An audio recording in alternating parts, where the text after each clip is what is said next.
So we are almost 30 and decided to tie the knot. I proposed the other week. She said yes. We dated for about 4 years, and her father never liked me, and made it a point to me to know that he doesn't like me. Recently, he came by my work and told me he needed to have a word, so offered to get lunch. I'm surprised at how civil he was being with me, but I thought it had something to do with me asking him for his blessing and him turning me down. In the restaurant, he basically offered me a very large sum of money to break off the wedding and to leave my fiancée and to never see her again. I'm shocked and told him no.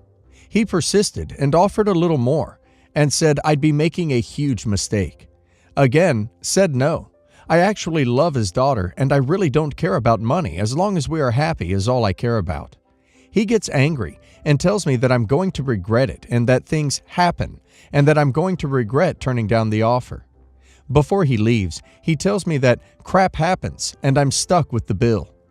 My fiancé told me in the past when we first started dating that he had done some shady crap in the past. I'm genuinely scared and not sure if I should even tell my fiancé. Edit. Called fiancé and told her. She called him and he denied everything, saying that he was at work all day and that maybe I'm trying to cause family drama because of wedding jitters. She says that he is too old to be doing crap like that. Edit 2. Fiancé says that her dad has been nothing but nice to me, at least while others are around, and I'm sleeping on the couch for the night. I'm sad that I have no evidence currently. I'm concerned about your fiancé not believing you. That's a major red flag, as everyone says on here. Is she not aware of his dislike for you? Has she always played down her daddy's awfulness? You do realize if you go through with the marriage, this will continue. She won't ever stick up for you and always take daddy's side. You need to have a sit-down, serious conversation. You are her main family now. You are supposed to be who she believes. You are the one she's supposed to love more than daddy. Proceed with extreme caution, OP. My ex keeps having babies with deadbeat losers.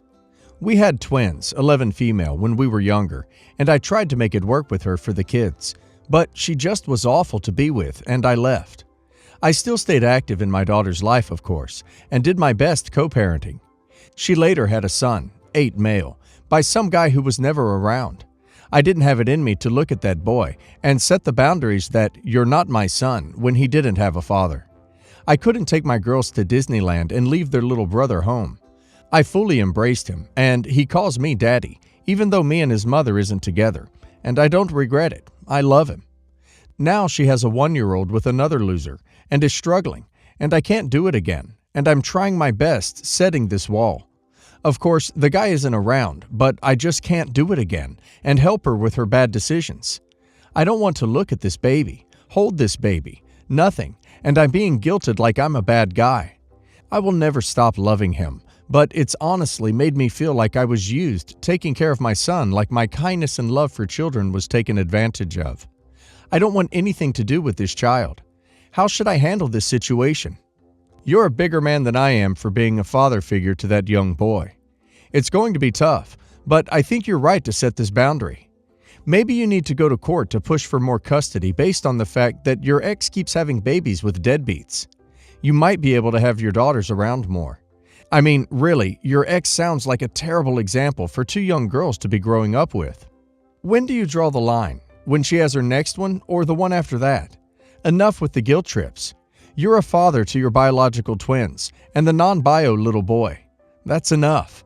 Your ex being a baby-making machine is not your issue, not your monkeys, and not your circus. That's on her. Don't let anybody twist it all around where you are somehow obligated. You are not. Okay, so I and my current wife, Jane, met each other at a grief group. I had lost my wife and unborn child, while she had lost her sister and husband in a car accident. I guess we hit it off because we really understood where each other is coming from. We had gotten married in 2017, and life was actually great. I went to visit Jane's loved ones on their death anniversary, and she did the same with me. We helped each other heal in many different ways, and for the first time in a while, I felt the type of serenity that I had before the tragedy of my first family. I and Jane were very happy, and after a while, she told me that she wanted children. I thought it was a great idea because, to me, having children is a blessing that I was denied. However, months into the pregnancy, she seemed off. I chalked it up to pregnancy hormones, but in hindsight, that should have raised my suspicion. She was going out a lot for a pregnant woman, and I don't mean like once every 2 days. She was going out every day, but in her defense, she always came back in an hour or so. I would assume that she was going out with her friends to shop, look at clothes for the kid with her friends, or to her parents' place. Fast forward to when Jane tells me that she thinks her water broke. I called my parents and hers to have them meet us at the hospital while I rushed her to the hospital. After I finished parking, she drops the bomb on me that she's been sleeping with 2 others, and there's a chance that any one of us could be the dad. I was absolutely devastated. I felt like someone had punched me in the jaw. I told her that I wanted a divorce, even if the kid was mine. She tried to argue, but I told her to use her energy on giving birth and not this. After a while of being outside the delivery room, a nurse informs me that Jane gave birth to a stillborn. I went inside as my dad and her dad left. Only 3 people were allowed inside. And she's a blubbering mess inside, but honestly, I couldn't care less. Her parents and my mother are inside trying to console her about the baby. My mother gets upset with me that I'm not being sympathetic to my wife, who's crying about our child. I let her know that she was cheating on me and there's a potential that the kid isn't even mine. My mother and mother-in-law got super upset with me and started calling me all sorts of names, but I just walked out and left. Jane came home the next day. She told me that she was upset and just wanted me to be here for her. We got into a huge argument, but she struck a nerve when she brought up my unborn baby that died with my first wife, and that I should help her get through it because I have experience. I was so upset with her that I told her to go to her parents' house because I don't want to deal with her, and I might do something regrettable if she stayed. Jane started crying uncontrollably and begged to stay with me, but I didn't budge. My mother very angrily called me a couple of hours later to berate me for treating a woman who recently lost her child. I didn't want to hear it, so I hung up. My father called me minutes later and calmly told me that while he can understand why I reacted that way, I shouldn't treat someone so vulnerable like that. I do feel awful because I can understand what it's like to lose a kid, but this woman cheated on me with multiple dudes. Even though I could possibly not be the father, I am still grieving because I did want the kid, and this is the second time I've been denied the chance to be a dad. I really need help. Any and all advice is welcomed and appreciated. Losing a child is hard, but she cheated on you with multiple dudes and expects you to comfort her within hours of her telling you. I would have done the same thing. She made a conscious choice to cheat on you multiple times without thinking of your feelings and wants you to care about hers. You deserve better. What you both went through with the unborn child is a tragedy, and I think it's absolutely normal to grieve for a future with a child you clearly wanted. That said, she made her own bed, and now she has to lay in it. You do not owe her crap. She has her own support system to have care for her. She doesn't need you wrapped around her finger. Don't give her that. Go completely no contact and move on. My ex-wife and I were married for about 7 years and have 2 daughters. The end of our marriage was rocky, and she ended up divorcing me about 1.5 years ago. It was a hard time for me, but after everything was finalized, I understood that the divorce was really needed, and I'm truly happy now. I have moved on long ago and progressing in my new life like never before.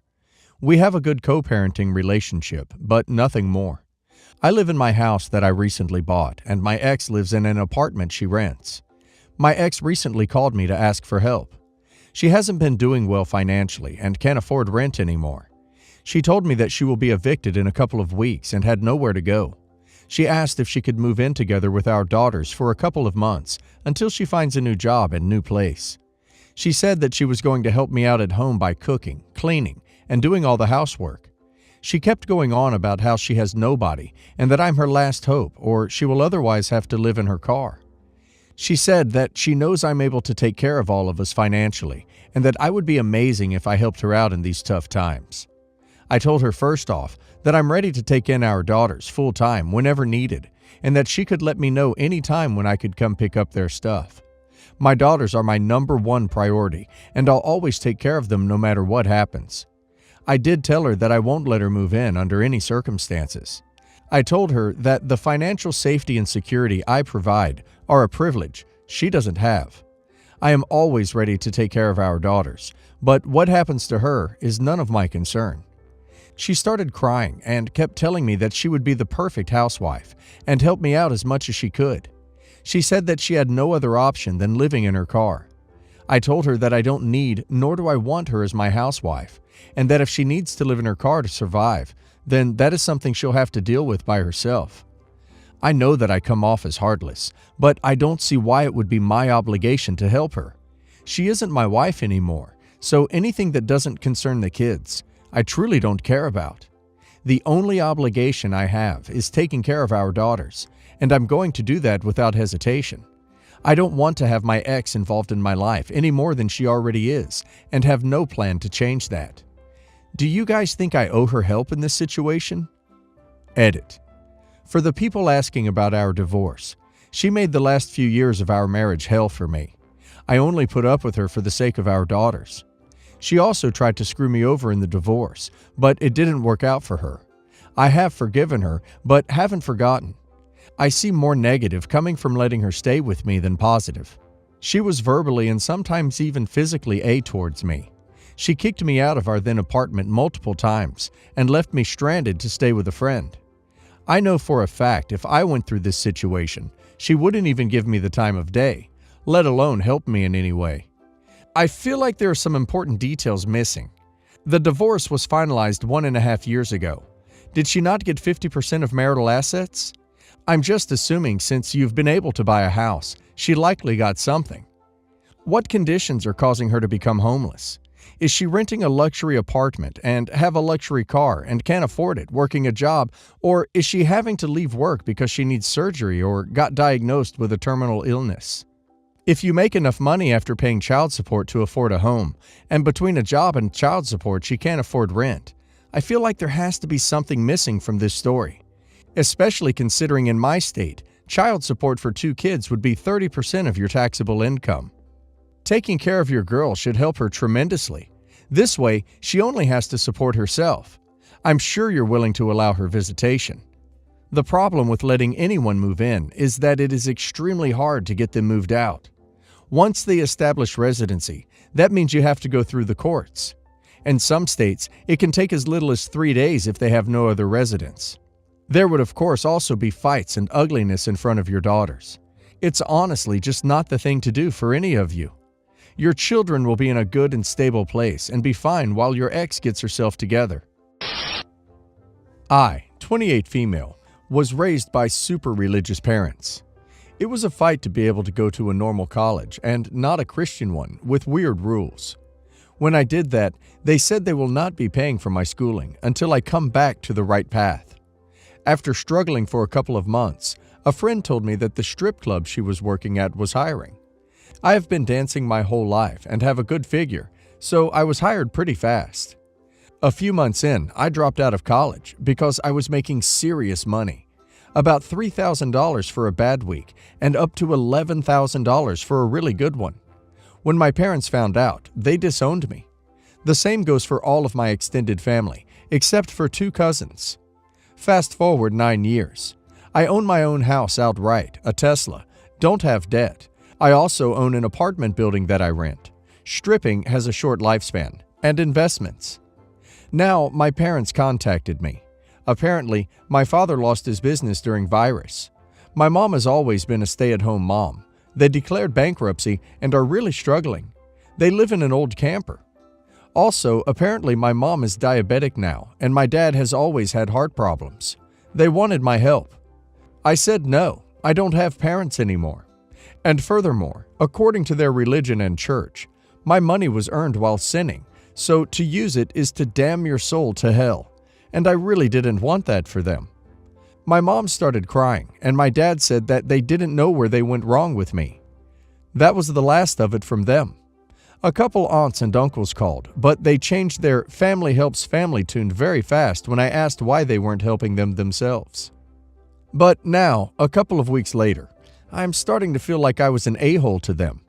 because a month's income from stripping would make a really big change for them, but I won't even miss it that bad. So, am I the a-hole? Not the a-hole. They disowned you, and now they're only contacting you because they need help, not to make amends for their horrific actions. And you're absolutely right. If the rest of the family lived true to their words they used to guilt you, your parents would have help and a place to stay in a heartbeat. They're hypocrites. They all need to apologize first and repair the relationship, if that's even possible, before any help is considered.